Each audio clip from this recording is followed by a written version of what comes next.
Hi friends, welcome back to my channel. ಹೇಗಿದ್ದೀರಾ? ಎಲ್ಲರೂ ಚೆನ್ನಾಗಿದ್ದೀರಾ? ಬನ್ನಿ ಇವತ್ತು ತರಕಾರಿ ಉಪ್ಪಿಟ್ಟು ಹೇಗೆ ಮಾಡೋದು ಅಂತ ತೋರಿಸ್ತೀನಿ.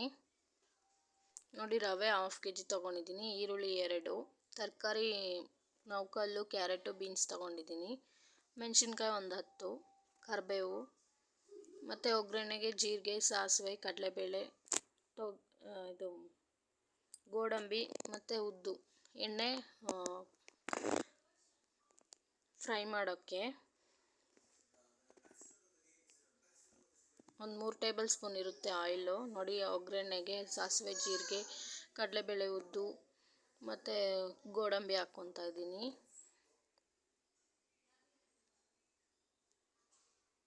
ಹಾಗೆ ನನ್ನ ಚಾನಲ್ನ ಯಾರನ್ನು ನೋಡ್ತಾ ಇದ್ದೀರಾ ಸಬ್ಸ್ಕ್ರೈಬ್ ಮಾಡ್ಕೊಳ್ಳಿ, ಲೈಕ್ ಮಾಡಿ, ಶೇರ್ ಮಾಡಿ, ಕಮೆಂಟ್ ಮಾಡಿ. ಪಕ್ಕದಲ್ಲಿರೋ ಬೆಲ್ ಐಕನ್ನ ಕ್ಲಿಕ್ ಮಾಡ್ಕೊಳ್ಳಿ, ನೋಟಿಫಿಕೇಷನ್ ಬರುತ್ತೆ. ನೋಡಿ, ಸಾಸಿವೆ ಚಿಟಪಟ ಅಂದಮೇಲೆ ಈರುಳ್ಳಿ ಹಾಕ್ಕೊಬೇಕು.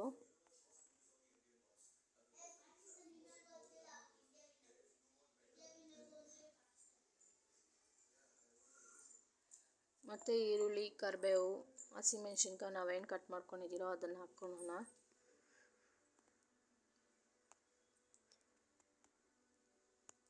ಅದು ಹಾಕ್ಕೊಂಡ್ಮೇಲೆ ಹುರ್ಕೊಳ್ಳಿ ಸ್ವಲ್ಪ.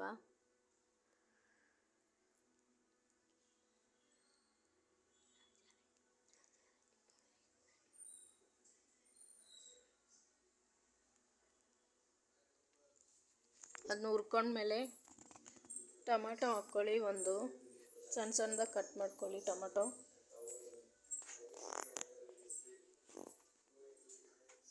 ಇದು ಅಡುಗೆ ಬರ್ದಿದ್ದವ್ರು ಕೂಡ ಮಾಡ್ಬೋದು ಇದನ್ನು.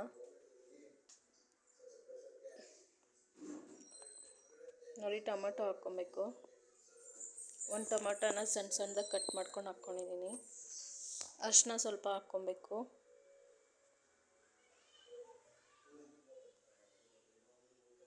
ಅರಿಶಿನ ಸ್ವಲ್ಪ ಹಾಕ್ಕೊಂಬಿಟ್ಟು ತರಕಾರಿ ಹಾಕ್ಕೊಂಡ್ರೆ ಸ್ವಲ್ಪ ಫ್ರೈ ಮಾಡ್ಕೊಂಬಿಟ್ಟು ಆಮೇಲೆ ನೀರು ಹಾಕ್ಕೊಬೇಕು.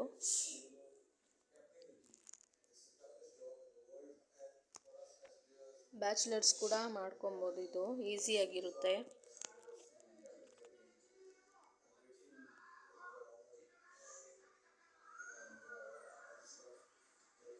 ನಾನು ಮಾಮೂಲಿ ರವೆ ಯೂಸ್ ಮಾಡಿರೋದು, ಮೀಡಿಯಮ್ ರವೆ ಅಂತ.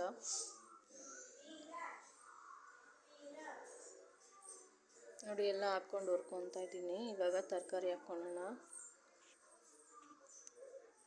ನೋಡಿ, ತರಕಾರಿ ತೊಳೆದ್ಬಿಟ್ಟು ಹಾಕ್ಕೊಂಡಿದ್ದೀನಿ.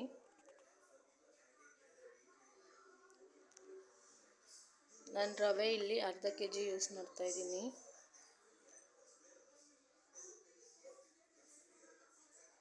ಅದಕ್ಕೆ ಸಾಲ್ಟು ಒಂದು 2 ಟೇಬಲ್ ಸ್ಪೂನು,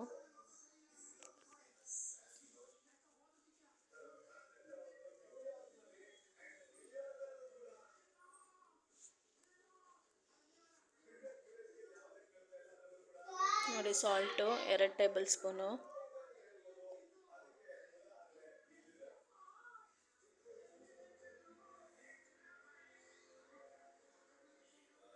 ಸಾಲ್ಟ್ ಹಾಕ್ಕೊಂಡ್ಮೇಲೆ ಒಂದು ಸತಿ ತಿರುಗಿಸ್ಕೊಳ್ಳಿ.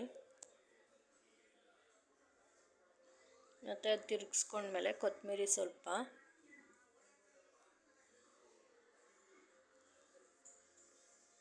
ಕೊತ್ತಂಬರಿನೂ ಹಾಕ್ಕೊಂಬಿಟ್ಟು ತಿರುಗಿಸ್ಕೊಂಬಿಟ್ಟು ನೀರು ಹಾಕ್ಕೊಬೇಕು.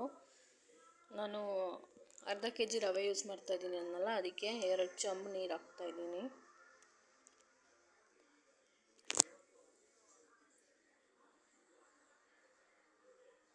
ಕಮ್ಮಿ ಕ್ವಾಂಟಿಟಿ ಮಾಡ್ಕೊಳ್ಳೋರು 1 ಚೊಂಬು ಯೂಸ್ ಮಾಡಿ, ಮತ್ತು 1 ಗ್ಲಾಸ್ ರವೆ ಯೂಸ್ ಮಾಡ್ಕೊಬೋದು.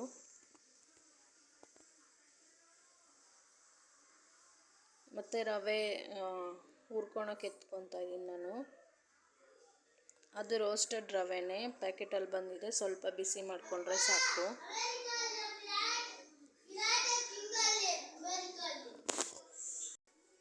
ನೋಡಿ, ರವೆ ಹಾಕ್ಕೊಂಡು ಹುರ್ಕೊತಾ ಇದ್ದೀನಿ. ಎಣ್ಣೆ ಹಾಕ್ಕೊಂಡು ಒಂದು 2 ಟೇಬಲ್ ಸ್ಪೂನ್ ಆಗೋಷ್ಟು ಎಣ್ಣೆ, ನೀವು ಬೇಕಾದ್ರೆ ತುಪ್ಪನೂ ಯೂಸ್ ಮಾಡ್ಕೊಬೋದು ಹುರ್ಕೊಳೋವಾಗ. ತಿರುಗಿಸ್ಕೊಬೇಕು. ಸ್ವಲ್ಪ ಬಿಸಿ ಆದರೆ ಸಾಕು, ಯಾಕಂದರೆ ಇದು ರೋಸ್ಟೆಡ್ ರವೆನೇ ಯೂಸ್ ಮಾಡಿರೋದು, ಸೊ ಅದಕ್ಕೆ ನೀವು ನೋಡಿಕೊಂಡು ಹುರ್ಕೊಬೇಕಾಗುತ್ತೆ. ನಾನು ಜಾಸ್ತಿ ಹುರ್ಕೊಂಡಿಲ್ಲ, ಸುಮ್ಮನೆ ಹಂಗೆ ಬಿಸಿ ಮಾಡ್ಕೊಂಡಿದ್ದೀನಿ ಅಷ್ಟೇ. ನೀವು ಮಾಮೂಲಿ ರವೆ ತಗೊಂಡ್ರೆ ರೋಸ್ಟೆಡ್ ಇಲ್ಲ ನಾರ್ಮಲ್ ರವೆ ಅಂದರೆ ಸ್ವಲ್ಪ ಹೊತ್ತು ಹುರ್ಕೊಬೇಕಾಗುತ್ತೆ. ಅದು ನೀರು ಕುದಿಯೋಷ್ಟರಲ್ಲಿ ನಾವು ರವೆ ಹುರ್ಕೊಂಡ್ರೆ ಎರಡು ಬ್ಯಾಲೆನ್ಸ್ ಆಗುತ್ತೆ.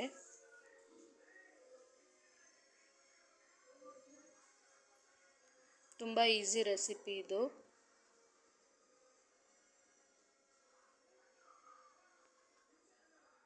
ನೋಡಿ ನೀರು ಕುದಿಯೋಕ್ಕೆ ಸ್ಟಾರ್ಟ್ ಆಗಿದೆ. ತಟ್ಟೆ ಕ್ಲೋಸ್ ಮಾಡಿದ್ರೆ ಬೇಗ ಬಿಸಿ ಆಗುತ್ತೆ, ಕುದಿ ಬರುತ್ತೆ ಬೇಗ. ಅದಕ್ಕೆ ತಟ್ಟೆ ಮುಚ್ತಾ ಇದ್ದೀನಿ ನಾನು. ನೋಡಿ ಕುದೀತಾ ಇದೆ.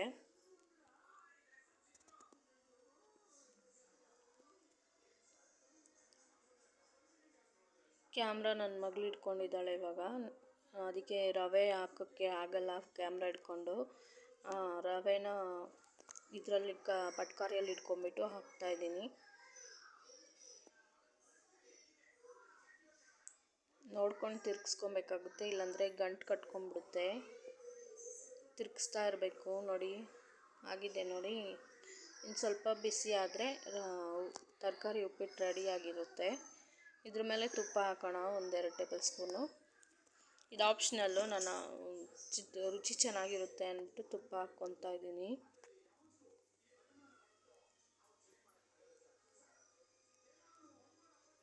ತುಪ್ಪ ಹಾಕ್ಕೊಂಬಿಟ್ಟು ತಟ್ಟೆ ಕ್ಲೋಸ್ ಮಾಡಿದ್ರೆ ರವೆ ವೆಜಿಟೇಬಲ್ ರವೆ ಉಪ್ಪಿಟ್ಟು ರೆಡಿಯಾಗಿದೆ. ಹೀಗೆ ನನ್ನ ಚಾನಲ್ನ ಸಪೋರ್ಟ್ ಮಾಡ್ತಾಯಿರಿ. ಧನ್ಯವಾದಗಳು ಫ್ರೆಂಡ್ಸ್.